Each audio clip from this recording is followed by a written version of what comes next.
Namo tassa bhagavato arahato samma sambuddhassa. Namo tassa bhagavato arahato samma sambuddhassa. Namo tassa bhagavato arahato samma sambuddhassa. Welcome as we continue the next part of the sutta discussion. In fact, we're still in the previous part since I wasn't able to complete that before we ended for summer recess.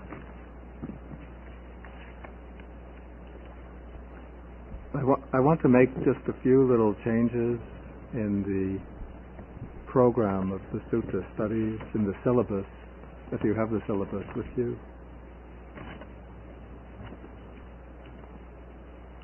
On page 2, this is under category 5, the path to liberation, on page 2. There's item number 8 called Stages of Purification, Sutta 24, the Ratavanita Sutta.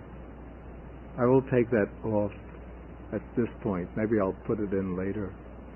But to explain it, one really has to go through the cultivation of wisdom. It's sort of out of sequence here. And then on the next page, this is under category 6, the practice in detail, the Noble Eightfold Path, the discussion of the path factors. I won't do that in the sutta class because I'm doing that in the Saturday discourses. So I'd just be repeating what I'm already doing on Saturday. Okay, so now today we take Sutta number 8. This is called the Sallekha Sutta. The word Sallekha, it's translated effacement, but the English word effacement is also a rather obscure word. We don't use it very often. Does anybody know what it means, the word effacement? Would anybody know what it means without looking it up? Yeah, I think I had to look it up also. It was Venerable Nyanamoli's choice. I left it because he had selected that rendering. But it means something like erasing, removing. I also looked up the Chinese translation of this in the sutta. It's Jian Sun, which means gradual damaging, or it could be reduction. That's a good idea. Gradual reduction, gradual removal. Maybe erosion would be. Erosion. And from the sutta it becomes clear that the theme of the discourse is ways of removing, erasing, eroding defilements from the mind.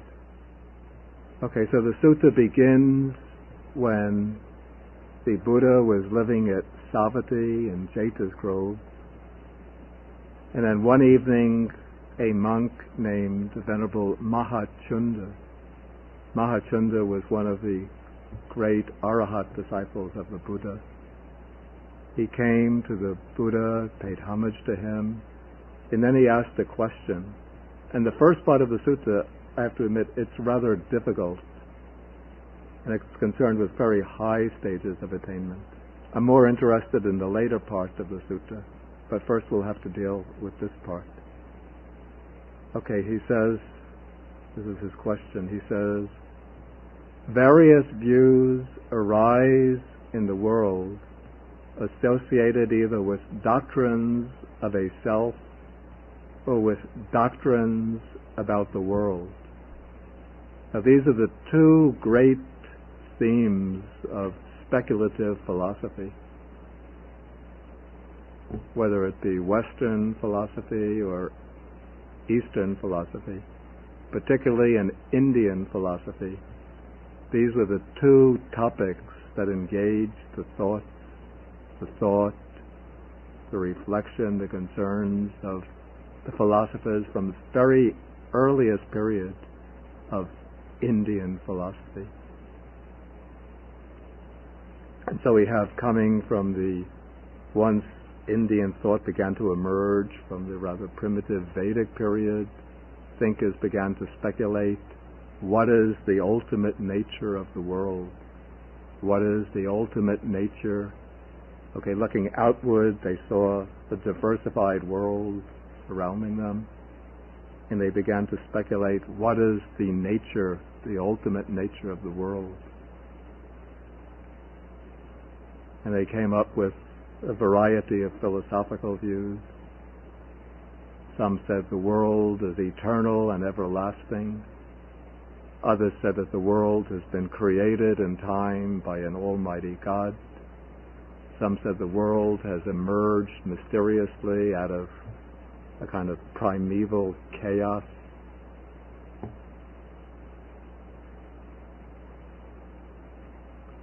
Some said the world goes through cycles of arising and passing away.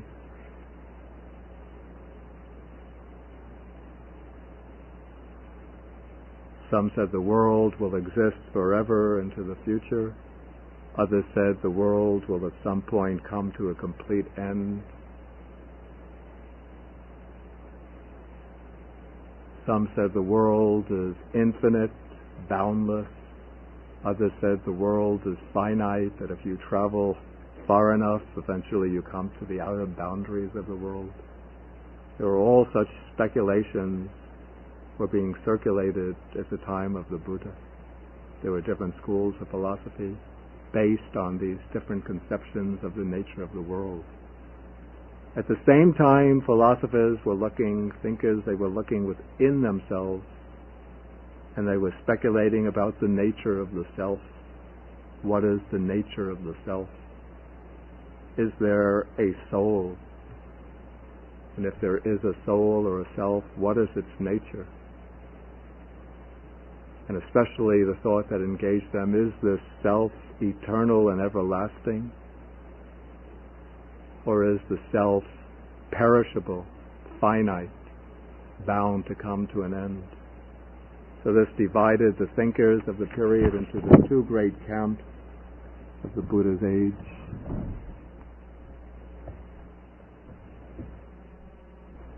The two great opposing camps were the eternalists.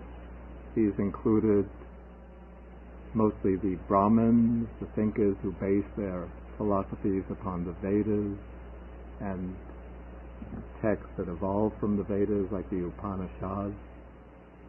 They said the world, the self, is eternal, everlasting.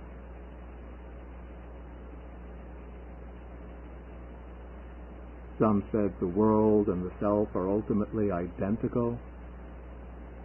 When you penetrate to the ultimate nature of the world, you find it's the same as the ultimate nature of the self. When you penetrate deeply into the ultimate nature of the self, you find it's identical with the Brahman, the ultimate support, the ultimate reality behind the world. On the other hand, in the other camp, there were the materialists, the annihilationists, who said that human existence arises from combinations of the four great material elements. Mind is just a byproduct of matter. When the body breaks up at death, everything comes to an end. The person, the individual, is annihilated and does not exist after death, and there's no continuity beyond death. Nothing survives except the way we influence other people and other events. But there's no continuation of consciousness in any form. Okay, the Buddha in his discourses developed critiques of all of these views. He summed them collected them all together, especially in the first discourse of the Digha Nikaya. This is called the Brahmajala Sutta, the discourse on the all-embracing net. The Buddha has collected all the different views. When you take all of their subdivisions, they come out to 62 views, and these are all collected. And in the Majjhima Nikaya, there's a sutta number 102 called Panchataya Sutta, the 5 and 3. Here the Buddha has also collected together many of these speculative views. And for the Buddha, all of these views are just obstacles on the way to liberation.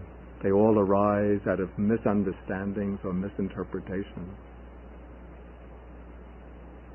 And all of them have to ultimately be abandoned and relinquished, not by developing. That was another position at that time, was taken. Another camp was the camp of the skeptics. These were the ones who said it's impossible to know with certainty anything about the world, anything about the self. And so we're not going to make any commitment to any fixed position about the world and the self. But the Buddha was not in the skeptical camp or the agnostic camp. But the Buddha understood the nature of the world. He says, I am one who understands the world, the origin of the world, the cessation of the world, and the way to the cessation of the world. But for the Buddha, all of these speculative views about the nature of the world, the nature of the self, all of these arise out of basic conceptual errors. The error, mistaken notion of a world existing somewhere out there, somehow as a substantial entity, and the idea of a self as something in here, a substantial self which is facing the world. Okay, so all of these views ultimately have to overcome, not by skepticism, but by insight, by true realization. Okay, so now Chunda asks the question. He says there are these various views, doctrines about the self, doctrines about the world. And now the next question, I have to admit it's rather obscure in the Pali, obscure to myself. He says, now does the abandoning and relinquishing of those views come about in a bhikkhu, that's in a monk, who is attending only to the beginning, what's put here of his meditative training? That's the sort of explanatory gloss based on the commentary. But if we just take the original Pali text, it just uses the word adim eva nuko bante bhikkhuno manasi karoto eva metasang dittinang pahanang hoti evang etasang dittinang patinisago hoti. So the key word here is adim, beginning. A monk who is attending only to the beginning. And the commentary introduces this explanation, one who is attending to the beginning. Then it says, for one who is attending through the first attention, the first stage of meditation, or the early stages of insight, without having attained the path of stream entry. Now, in earlier talks I explained about the 4 stages of realization, 4 stages of enlightenment. And the first of these 4 stages is called the stage of stream entry, Sotapatti. And one who reaches this stage is called a stream enterer. Now, one of the accomplishments of the stream enterer is to cut off, to eradicate clinging to views in their entirety, or clinging to all wrong views or distorted views. The stream enterer is one who has seen the truth of the Dhamma, the truth of the Buddha's teaching. And so by seeing the truth, the stream enterer relinquishes or gives up even the tendency to hold to any distorted views, any erroneous views.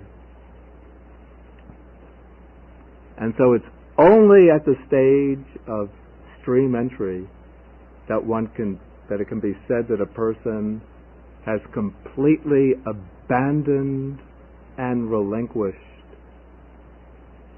all views about the self, all views about the world. Up to that stage, even though as Buddhists we don't hold any fixed views about the self, fixed views about the world, but still the tendency to these views are there. And maybe this is quite remarkable to me that I used to hear in Sri Lanka that there were people who were like practicing vipassana meditation for years and years, even people who were prominent teachers of vipassana meditation. Then sometimes a teacher would appear in India who was teaching doctrines strongly based upon the view of self, of Atman. And some of these people who were long-time practitioners of vipassana meditation would come to regard these teachers, these gurus, as their teachers, their gurus, which means that even though they might have reached certain stages through the practice of vipassana, but that tendency to a view of self is still there. And so if one meets a charismatic guru who teaches a doctrine of self, or somebody who is very convincing with his argumentation, there's still the disposition to believe in a self. Or if one is afflicted with a lot of problems, difficulties, and one's belief in principle of karma is not strong, then one will start praying to the Almighty God, please help me, please help me.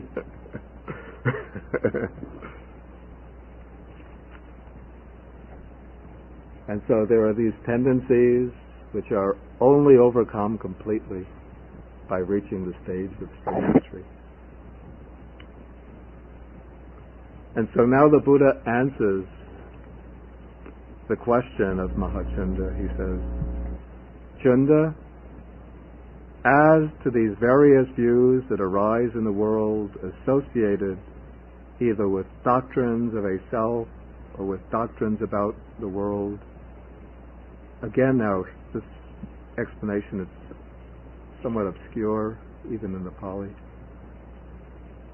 If the object in relation to which those views arise, which they underlie, and which they are exercised upon, is seen as it actually is with proper wisdom thus, this is not mine, this I am not, this is not myself, then the abandoning and relinquishing of those views comes about.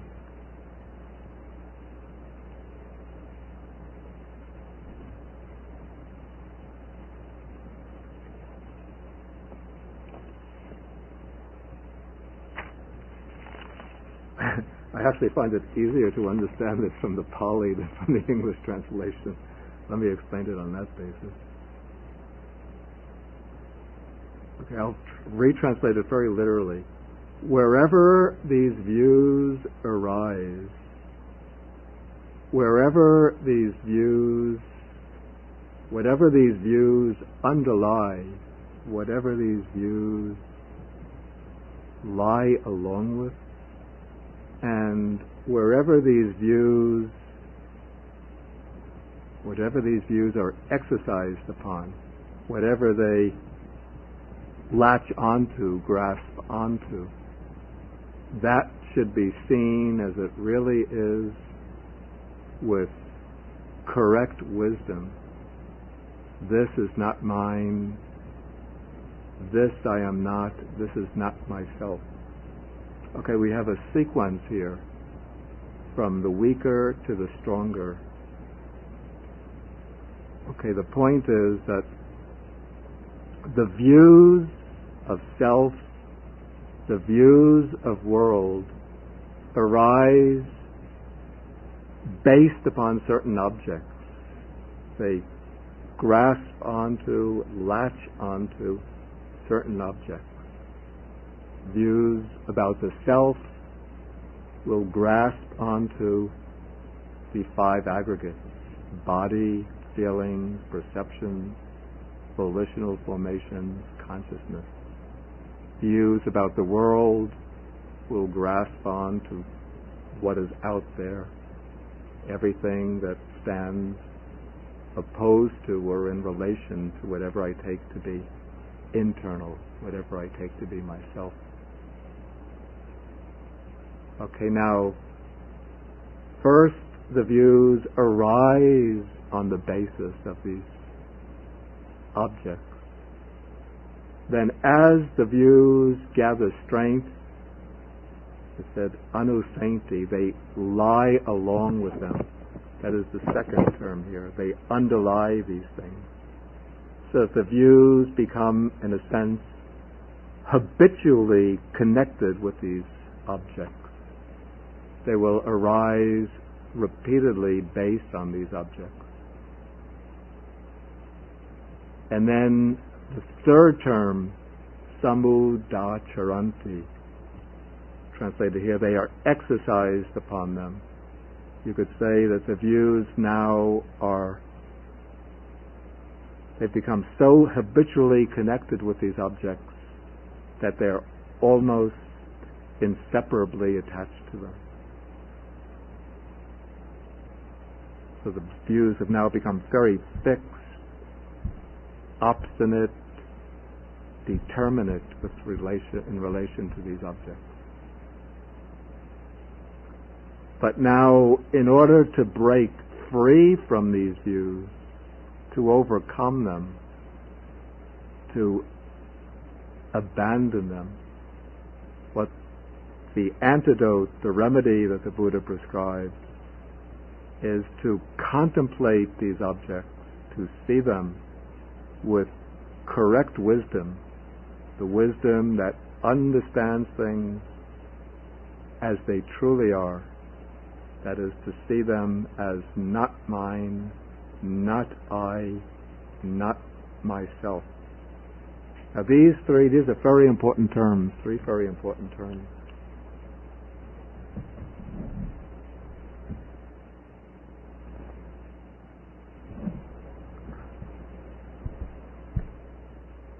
Okay, now these three terms that the Buddha uses, these three phrases, are three types of contemplation which are intended to counteract three basic, fundamental, say, defilements, or the word used is grips or grasps, grips or obsessions of the mind. The three grips or obsessions are craving, conceit, and views. And so craving is that particular force by which we reach out and grasp onto things and claim things to be mine. Okay, so to counteract craving, the antidote, the remedy that the Buddha prescribed is to see that all of these things, netang mama, this is not mine.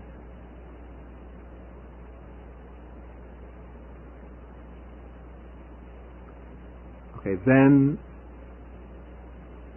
the second grip or obsession is conceit. We are always thinking, I am this, I am better, I am just equal, I am worse. We're always comparing, measuring ourselves, comparing ourselves. This is because there's underlying this is the idea of I am, and we're identifying that I am with something within these 5 aggregates. Okay, so the remedy for this, the antidote, is to contemplate ne so hamasmi. I am not this.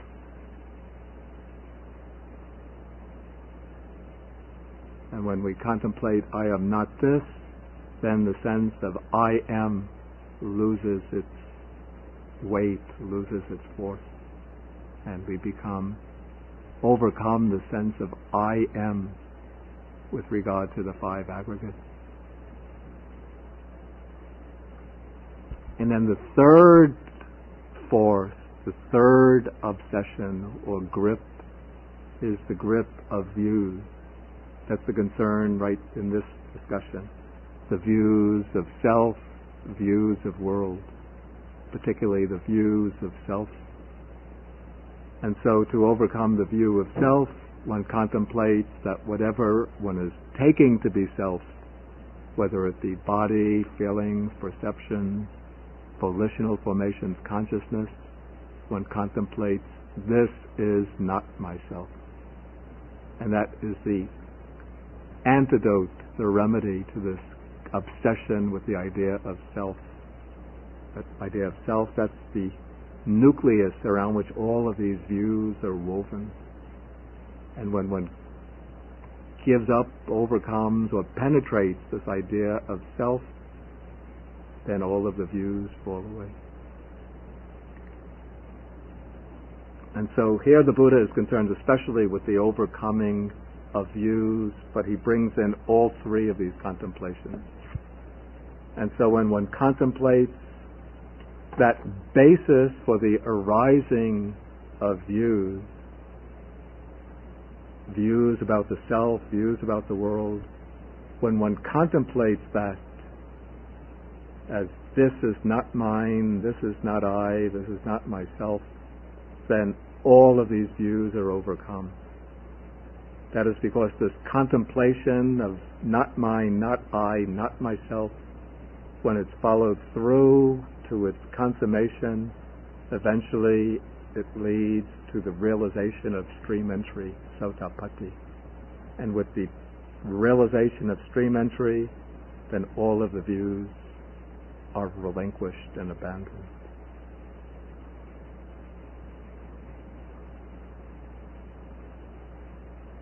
Okay, there's a basic idea now. This passage, this question and answer, is the opening of the sutta. And what seems to underlie this opening passage, again, I throw another Pali word, which doesn't occur in the sutta, but it's the word, I think it's the key word to the sutta.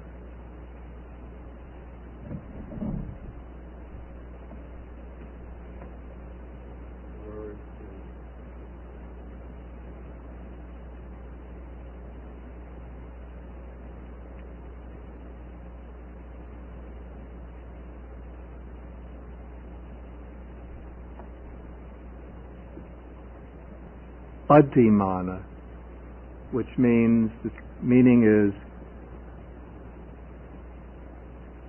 putting it in simple terms, it's ranking oneself too high or overestimating one's achievements, one's attainments. And this is a big problem that faces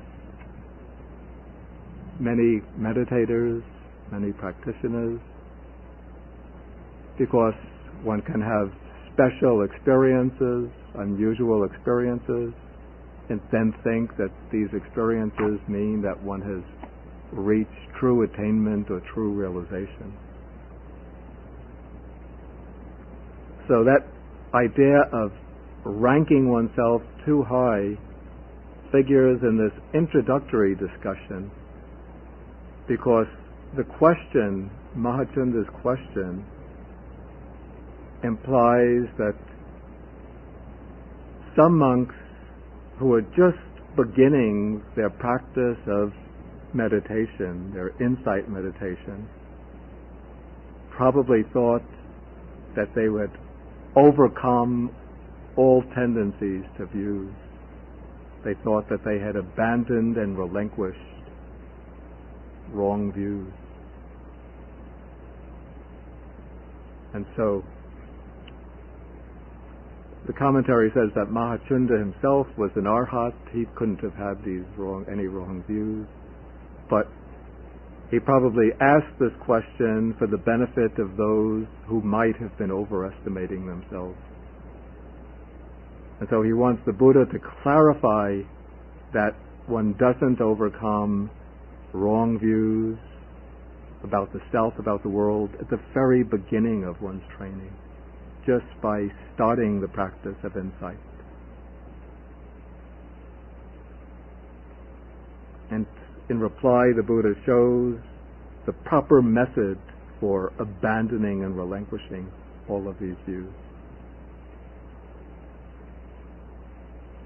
Okay, now the Buddha picks up on this idea of overrating oneself, ranking oneself too high, overestimating one's achievements, by going through now he'll go through the 8 meditative attainments in the sphere or domain of samadhi, of concentration.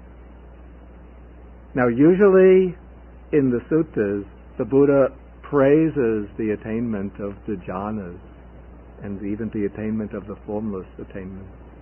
We saw last semester, last semester, when we read the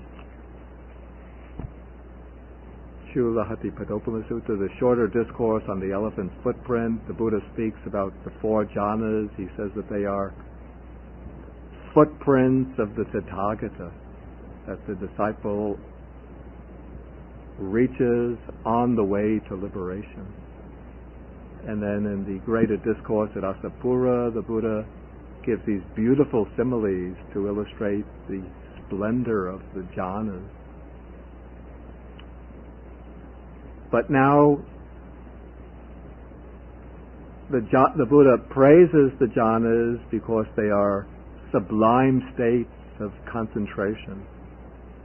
They help to unify the mind, collect the mind, and make it a fit vehicle for the arising of wisdom.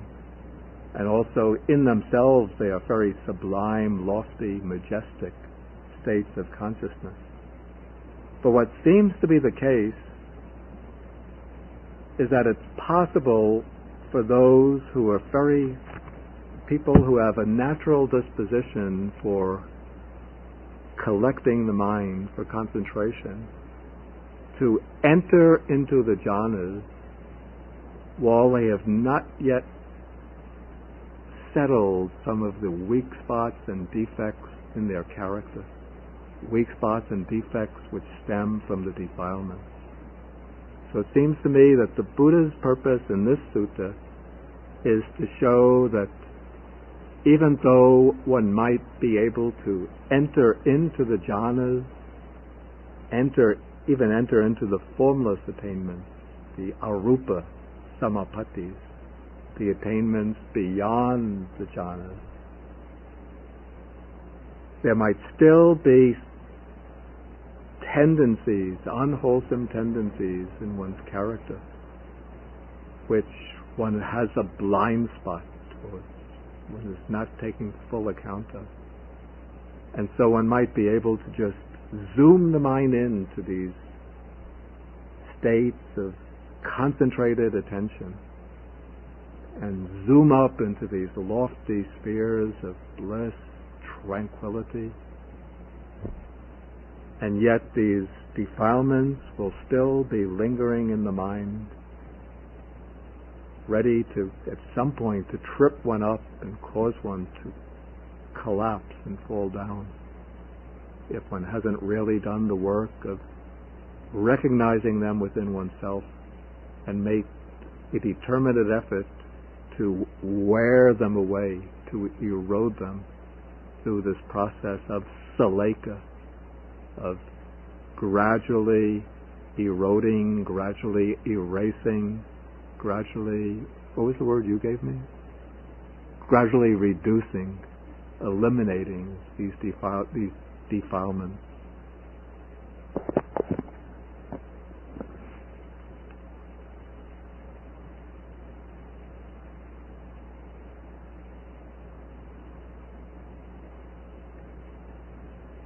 Okay, so the Buddha starts, he says, it is possible here, Chanda, that quite secluded from sensual pleasures, secluded from unwholesome states, some bhikkhu enters upon and abides in the first jhana, which is accompanied by applied and sustained thought with rapture and pleasure born of seclusion. He might think thus, I am abiding in effacement. Or I am abiding in the removal, the eradication of unwholesome tendencies. But the Buddha says it is not these attainments that are called effacement in the Noble One's discipline. These are called pleasant abiding in the Noble One's discipline.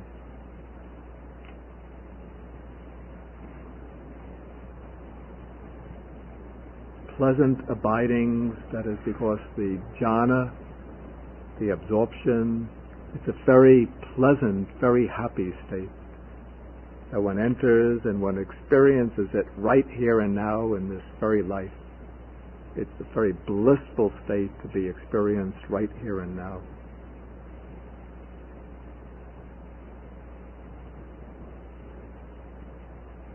Okay, so the Buddha says these are called pleasant abidings here and now in the Noble One's discipline. Okay, now what the commentary says, and it gives a very useful explanation, it says that in the Buddha's discipline, that's the Noble One's discipline, the jhana is to be used as a basis for developing insight or wisdom. And so when the Buddha teaches the attainment of jhanas, he doesn't teach them as ends in themselves, but he teaches the jhanas as means for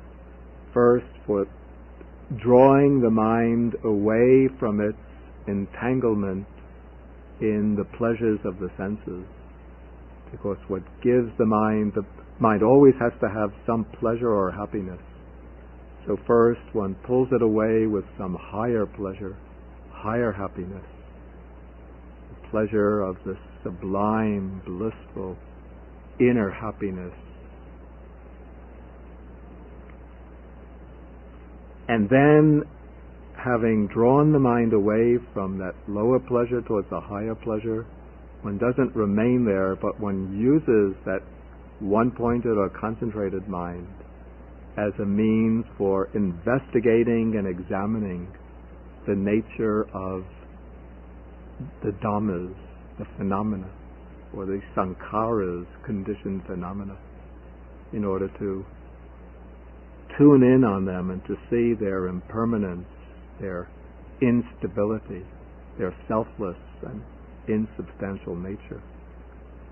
But here, in this passage, the Buddha is taking the case of a monk who just enters into the jhana and then gets carried away by this rapture and pleasure and becomes attached to it and thinks that he's eliminating defilements just by dwelling in that state, but doesn't come out and use it as a means for investigation, for examination.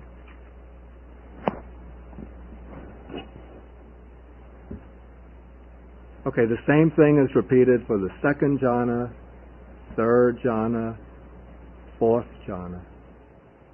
They're all called pleasant abidings here and now in the Noble One's discipline. And since I've explained the jhanas previously in other suttas, I won't go through and explain them again. But now, in paragraph number 8, we come to the base of the infinity of space. This is the first of the 4 formless attainments.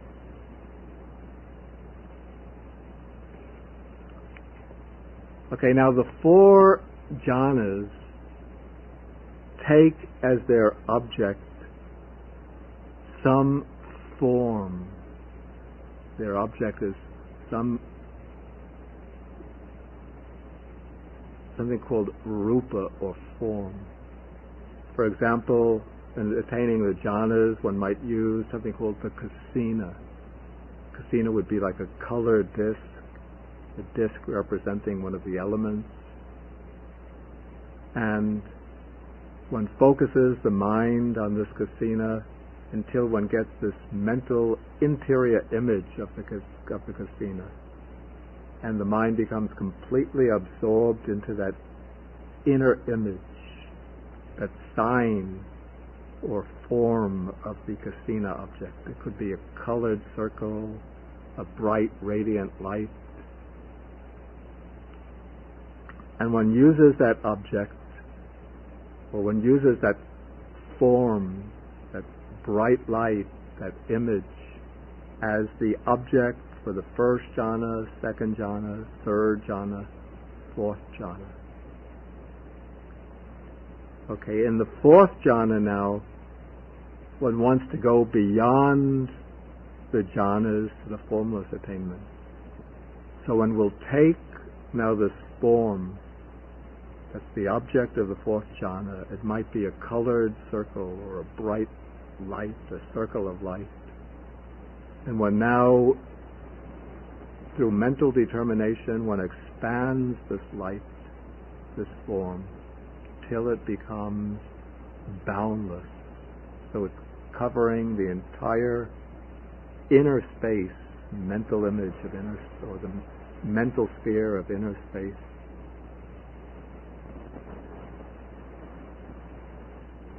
And the mind is now completely absorbed upon that boundless or immeasurable, measureless, unbounded, visualized form. And now to enter the base of the infinity of space, what one does is make the determination, the resolution, let this form vanish. Let the form disappear.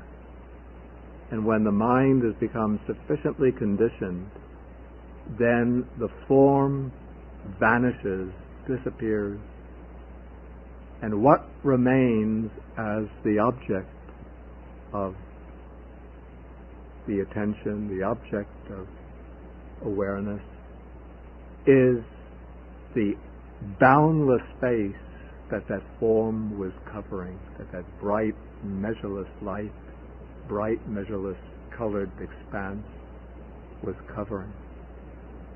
And so now the mind is completely immersed in this boundless space, this measureless expanse of space.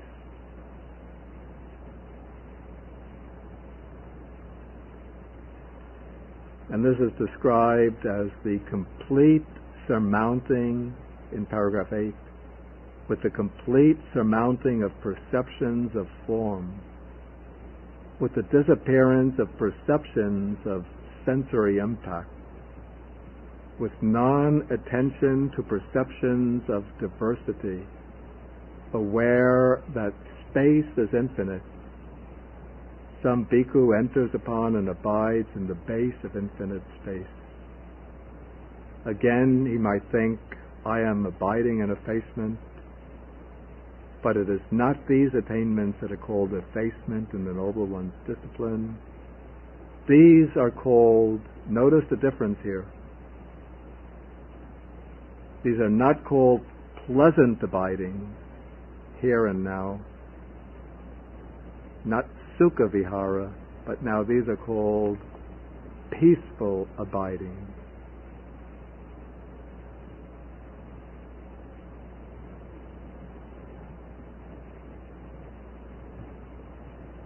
These are called santa vihara, peaceful abidings in the Noble One's discipline. This is because in the jhanas, actually really in the first three jhanas, that is present pleasant feeling or a happy feeling. In the fourth jhana, even in the fourth jhana, the pleasant feeling is gone. There's equanimity. The feeling is neither pleasant nor painful. But still, just as a mode of expression, the fourth jhana is also called a pleasant abiding here and now. But it's really, the fourth jhana is really a peaceful abiding. But you have to call all the jhanas together pleasant abidings here and now. But when one goes beyond the fourth jhana to the formless attainment, then it's extremely peaceful. Because the mind is just now, it's as though the mind is just merged into infinite space. So there's no, like, space itself is completely undisturbed. If you've ever traveled through space, to the moon, to Mars, or if you've ever gone to all these Hayden Planetarium on these imaginary trips to space, through space, throughout the planets, when you're traveling in the rocket ship, or you see these movies, they have these movies now where it's total immersion type movies. Don't they have them? Don't they?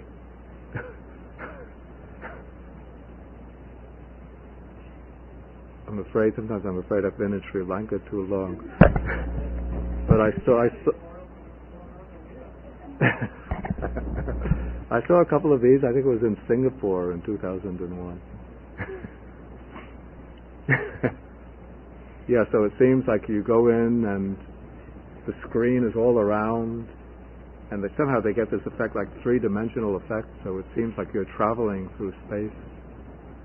So everything is very peaceful out there.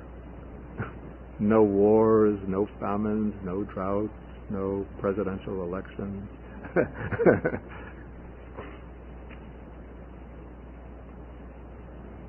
Okay, so one is now in the base of the infinity of space, but that's not effacement. Okay, now to go further, state beyond that. Okay, after one becomes accustomed and familiar with the base of the infinity of space, one can reflect back and see that what is aware of the infinity of space is the mind or consciousness. So it's actually as if the mind or consciousness is pervading this infinite space.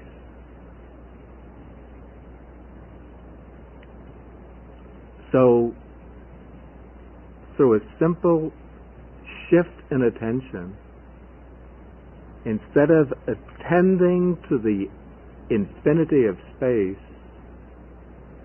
one shifts the focus to the consciousness or mind which is pervading that infinite space. And then, at a certain point, the object of awareness will become not the infinite space, but the consciousness or mind which has been pervading that infinite space. And then this is the entry upon the base of the infinity of consciousness.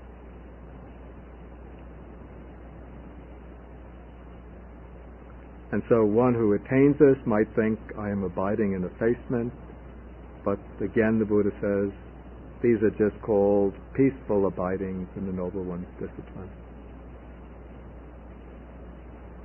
Okay, then after one masters the base of the infinity of consciousness, one can start investigating. This is not the investigation with wisdom, but one looks into this base of infinite consciousness and one sees that there's nothing solid there, nothing obstructive, nothing giving any impediment, that consciousness is just all pervasive without impediment. And so one focuses upon this unimpeded nature of the infinite consciousness,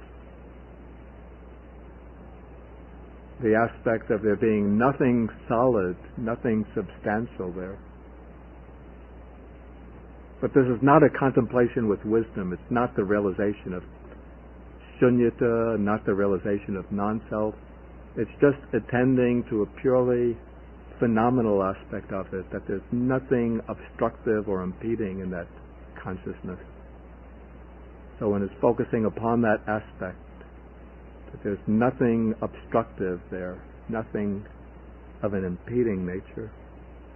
And when the mind latches upon that unobstructed, unimpeded nature of the base of infinite consciousness, that is the knowledge or the awareness of the base of nothingness. And so one now enters and abides in this attainment. But again, this is just a peaceful abiding, not dwelling in effacement. Okay, now this abiding in nothingness, this attainment of the sphere of nothingness, this is extremely subtle state. It's the third formless attainment.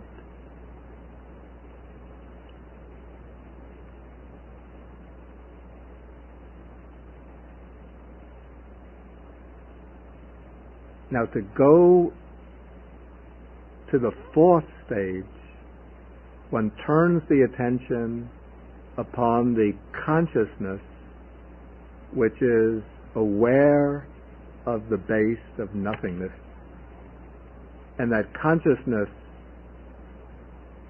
one tries to focus upon that perception that is aware of the base of nothingness. And that perception is extremely subtle. And when one focuses upon that very subtle perception, then one enters into the fourth formless attainment, which it is said has the consciousness of the base of nothingness as its object. And this fourth formless attainment is so subtle that one cannot say that perception is present within it. And yet one cannot say that there is no perception within it. It's said that the perception is still present, but it's so subtle that it's not performing the normal function of perception. It's just so subtle that if one tries to detect it, one can't perceive it. But if one doesn't try to perceive it, one will be vaguely aware that there is some perception functioning, but at such a very, very subtle level that one can't even describe it fully and distinctly as perception.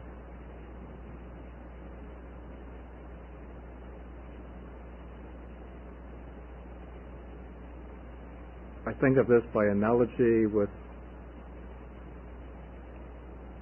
there was a tree outside the hermitage where I lived in Kandy, we call it the Na tree in Sinhala. In Pali, it's called the Naga tree. This is supposed to be the tree, type of tree under which Maitreya Buddha will become enlightened. It has a very, very beautiful scent, I think, of any tree that whose scent I've ever smelled, the most beautiful scent. But the scent, it's so subtle, or at least of this particular tree, when I would come out in the morning, I would smell it and think, wow, what a beautiful scent. But then when I think, I want to smell it more, and then it sniffs, it's so subtle that then one can't smell it. It sort of has to. You could only smell the beautiful scent when it hits you without any deliberate effort on your part.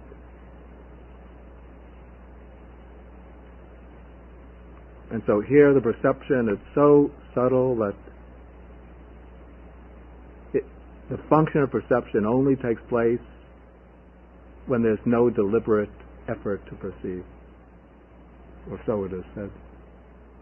Okay, so now this monk might think, who attains this, might think, I am abiding in effacement, but the Buddha says these attainments are not called effacement in the Noble One's discipline. These are called peaceful abiding in the Noble One's discipline. Okay, at this point, I will stop and then ask if there's any questions.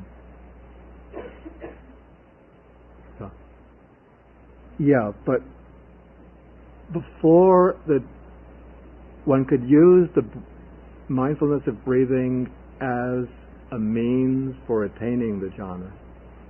But before the first jhana is reached on the basis of mindfulness of breathing, the breath will give rise to a subtle, what's called nimitta or sign, which will be again like a colored circle, a star, a ball of light, and then that becomes the object of attention for gaining the jhana based on the in and out breathing.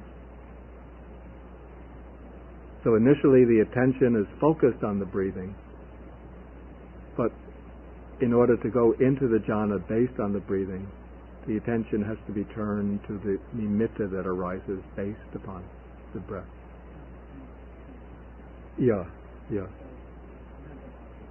The kasina, one begins with a physical object, like they have them colored circles, or for the earth kasina it will be a disc that's prepared with earth. It's a kind of brace is used, formed into a circle, and then it rises up from a board, is placed on a board, like a strip of metal made into a circle, and then it's joined at the top so that it holds together. Then that circle is filled with clay or earth, and then that's used as the initial meditation object. And so the meditator will place it a certain distance from himself. Prescribed distance, it shouldn't be too far so that one has to strain to see it. It shouldn't be too close so that it creates an impediment when one's trying to look at it. But a comfortable distance so one looks at it with the eyes open part-time, and once one gets the image of the earth, then one closes and just goes on focusing earth, earth, earth.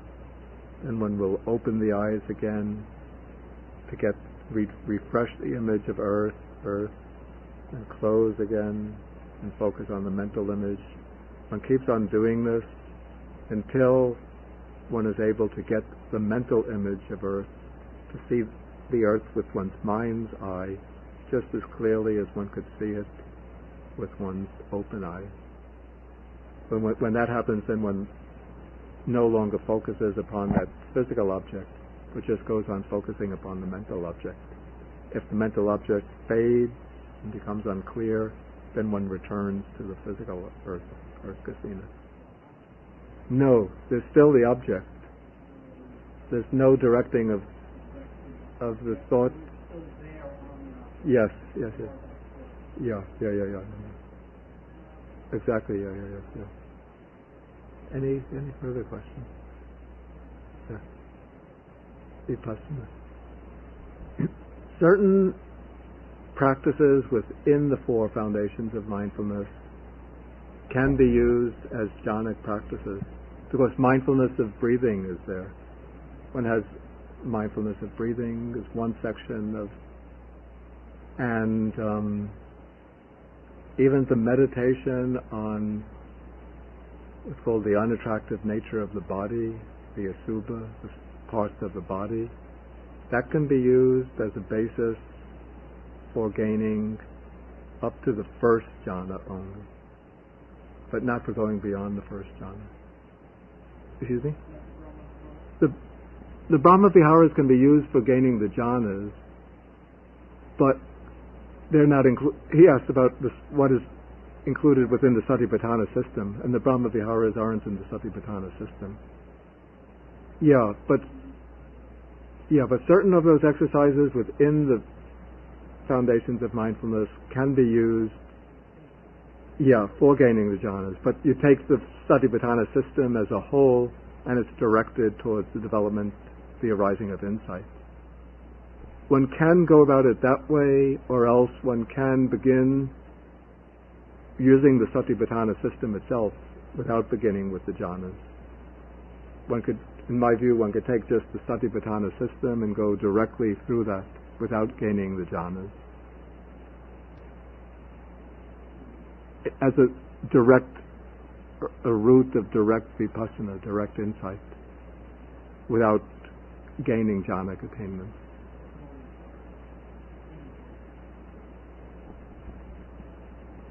In my view, understanding, one could take the route of dry insight without jhana up to the second attainment, the second stage, once returning.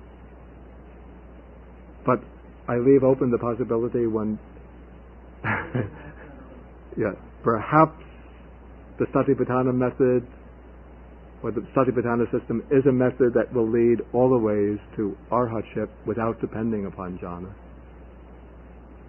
It seems to me the suttas are somewhat open-ended, so that one can't just tie them down and say, this is the fixed rule, it has to be this way. Some suttas seem to be almost to be saying it has to be this way, but then there are other suttas which seem to be saying, well, maybe it's not strictly only that way, but maybe you could take this route as well. So there are many people that take a grasp upon one sutta or a limited number of suttas and say it has to be this way. Others grasp this sutta and say, well, it's that way. But if you take a sort of panoramic view of them from above, one could see many different ways. Certain ways seem to be definitely ruled out. Any more questions?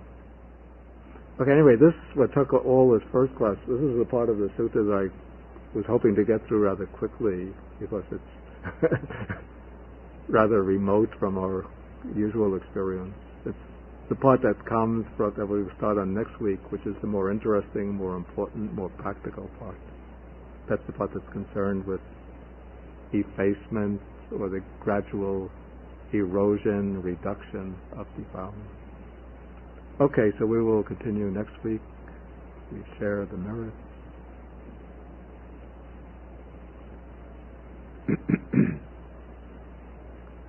Akasata chabumata deva naga mahitika punyantang anumoditva chirang rakantu sasanang. Akasata chabumata deva naga mahitika punyantang anumoditva chirang rakantu desanam. Akasata Chabumata Deva Naga Mahidika Punyantang Anumodipa Chirang Rakantu Mang Parang Etavata Chaham Hehi Sampadang Punya Sampadang Sabbe Deva Anumodantu Sabba Sampati Siddhya Etavata Chaham Hehi Sampadang Punya Sampadang Sabbe Bhuta Anumodantu Sabba Sampati Siddhya Etavata Chaham Hehi Sampadang Punya Sampadang Sabbe Satanumodantu.